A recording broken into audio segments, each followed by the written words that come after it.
Hey everyone, this is Jason Greenman back again with the Breakouts show. And as you know, I'm here to speak to business leaders and event professionals about their personal expertise and their stories. And this week we finalize my conversation with the social media expert Sabrina Meyers from Hot Hospitality and Two Social Media Chicks. In the next 15 minutes, we'll try to cover three main topics. Number one, how do I get more followers?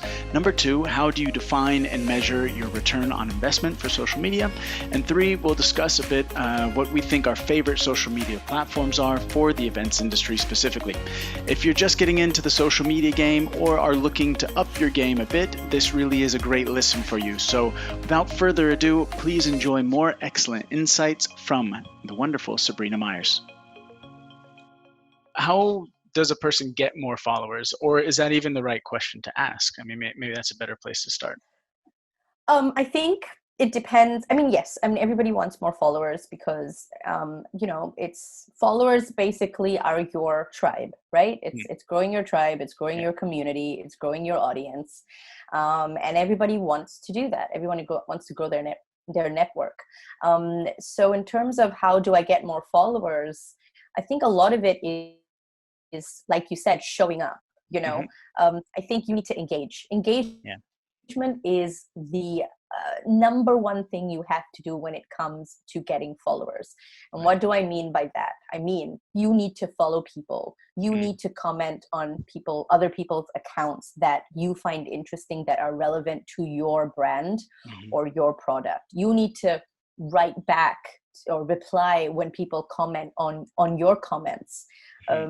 Again, you need to also, create posts and ask questions, see if your guests are going to respond to those questions. And then when they do, reply back. And, I'm always sort of like this, someone told me that, you can never, you should have more people following you than you following people. Right. And I was like, well, who came up with that rule? That's kind of weird, and I mean, more than often it is something that you see, Right. And you kind of think like, well, why? For me, the whole idea behind me growing a following is I want to follow people who are other event profs, destinations, event agencies, and create a beautiful circle of my online tribe, people that I follow, because the people that you follow is the feed that you're going to get, and so they should be doing the same, and it should be one harmonious circle. So I don't understand why I wouldn't follow someone back if it were relevant. And I think everyone should be thinking that way, because it's the only way that we can, really grow organically. Do not buy followers, whatever you do, because people can tell. Red flag. Red flag. People can very much tell. And I think, engagement is the key. It's talking back to. It's the same as in real life. You go to a trade show, someone pats you on the shoulder, you turn around, you don't just keep walking. You know what I mean? Like, it should be the same on social media. If someone gives you a like, if someone gives you, someone starts following you, I make it very consistent every Sunday on Instagram to thank every single person that's actually followed me that week. So, okay, nice. I say, thank you, these guys for following me this week. And through that, I've opened up a little conversation point, So if they felt they wanted to engage with my content, in the next coming up or whatever, they would be more comfortable to, because I've acknowledged that they're part of my community now, and I'm open to hearing from them. And I think that's something good. That's something usually people do on Twitter, but I think on Instagram, it's also important. Or on any platform. I think it's nice to say thank you, nice to meet you, how do you do, So engagement, I think, is super important, and that's the way you're going to get more followers. Yeah, that's great advice, and I think, and it's pretty simple too. It's so easy to find the conversations that are going on, and you work so hard to get to this point, and you put out a piece of content that actually creates comments. And then you don't respond to the comments. It's like, no, you're missing an opportunity here. Somebody wants to have a conversation with you. Join in. So exactly. I totally agree. The engagement is great advice. Yeah, That's my number one for getting more followers. Absolutely. And then everything else, other strategies are all dependent on what kind of business you have. Sure. You can come up with campaigns and targeted ads and whatnot, but that's, I would say that the most honest, authentic, real way to get followers is engagement. Okay, perfect. You know what? We're just going to go through this. I might split this into two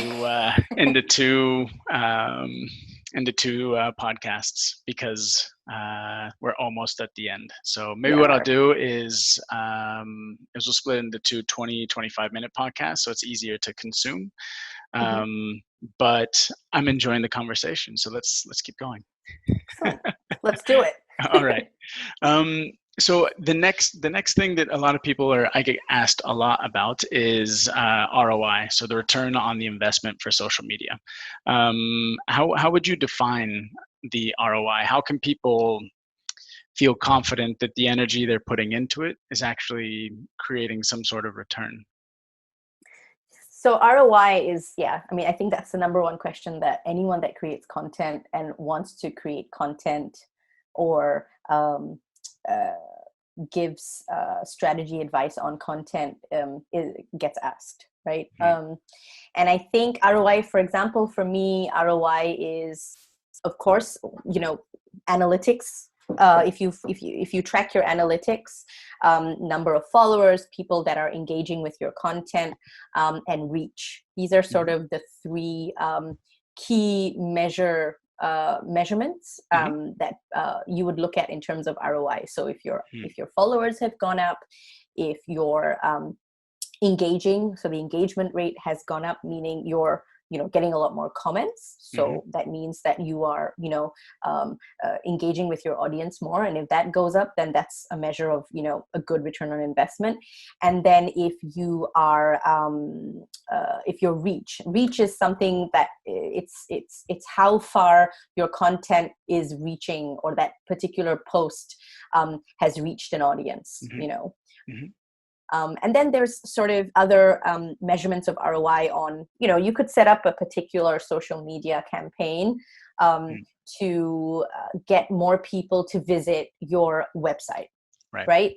So you create a campaign, so you do a couple of posts on social media, and then you say, click link in bio. And then you can actually check that statistic of how many people click the link in bio to get to your website. So if that obviously went up exponentially or quite a lot, well, there's your return on investment. So it's I think it really depends on your objectives and how you define success. And I think it's very specific to each and every brand and every organization, what it is they want to get out of it. We talk with a lot of event destinations like Switzerland or Berlin or Cologne or wherever we is event destinations, and if they do a social media campaign, their first question is as well, what do we get out of it? And I always ask, what do you want to get out of it? Right? So because that will determine what I do in order to get you there. And that's basically it. And if they say, well, I want to get more people knowing about, Switzerland and this particular venue, I'm like, okay, so then we have to create content on that particular venue, and we have to create a way to check that people have visited that venue's website, or create something that links back so that you can measure that ROI.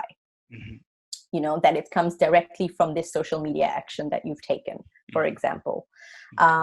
Or, there's lots of ways of how you define that, but directly based on your objectives and what you want to achieve with social media. I did a social media campaign with the Vienna House Andels Hotel in Berlin. And, it was their ROI was, what they wanted out of it was obviously they wanted, to start using social media for the first time for mice related, marketing activities and see what kind of effects it would have, so not really an ROI, but that was one of their objectives, to try it out. Right. And see where it gets them. And then the second one is to raise, obviously, brand awareness, right? The third would have been that they start to see interest and more inquiries coming from event planners from different markets, because my content is, it's being viewed in like 5 different markets. Okay. So, if I'm going to be creating that content, does that then lead someone to being intrigued, and then go to the website and then go, oh, actually, yeah, I'm planning an event in Berlin next year, so yeah, I'll contact them, Okay. Mm-hmm. and sending an inquiry. So a lot of it was raising brand awareness, I would say, was the number one ROI on it. And what I did was, in the campaign, I always wore the same red jacket. Okay. And then I remember, as I was walking through IBTM last year, I had a few people coming on to me and saying, oh yeah, I remember, like, you're the one that did the Vienna House, that hotel in Berlin, because, I remember your jacket. And I was like, well, there you go, It's working. Uh-huh. It's working, But yeah, I think it always has to be defined what your objectives are.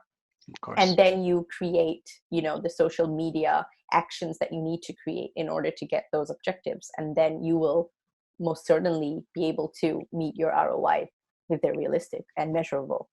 Perfect. Okay. And I guess let's start to wrap it up here, and something a little bit lighter and personal. For you, what's your favorite social media platform personally, and why? I'm going to go with Instagram. Yeah. I love Instagram dearly. It allows me to be very creative. I can upload pretty much everything and anything that I do in terms of content, whether it's a thought related to one photograph, or an IGTV video that's 20 minutes long of my trip to Norway, or a Zoom chat with another event prof like yourself that I would have put up on there. It gives me a lot of space in terms and flexibility in terms of what kind of content I can put on there and get really creative with it. So people get to see a lot of different sides to what I do, and me as well. Yeah. And I get to save it all, in highlights, which is awesome. And people go there and they can really stay on my account for quite a long time, exploring different things and clicking here and there before they check someone else out. So definitely Instagram, I would say. Cool. And everybody should definitely go check out your Instagram account, because it's I love it. I think you've done a great job with it. It's Hot Hospitality E, right? E, that's right. Perfect. Hospitality. Perfect. Well, we'll throw up all the notes, the references that you've made throughout, into the show notes when we put those together, and obviously with all the ways that people can contact you and follow you and get involved into the online conversation. But yeah, thank you for joining me today. Thank you very much, Jason, for having me, and obviously talking about my favorite topic. Well, we'll do it again. I think this has been a really nice overview of social media, I think, for beginners. And if there's interest, we can maybe dig into some more specific topics, or see what questions come up on another episode, if you would ever join me again. Absolutely. Cool. Cool. Well, thank you, and we will be speaking very soon. Thank you very much, Jason. Bye, everybody. Bye, Sabrina. Bye. Thank you, everyone, for taking a few minutes to listen today. If you have more burning questions about social media or digital marketing, please feel free to reach out to either Sabrina or myself by using the links in the show notes. I really love chatting about this stuff, and I'd be happy to do so with you too. This has been Breakouts with me, Jason Greenman, your host. If you've enjoyed this, do make sure to subscribe, hit follow, and if you have a minute, please leave a 5-star rating. Take care, and I'll see you next week.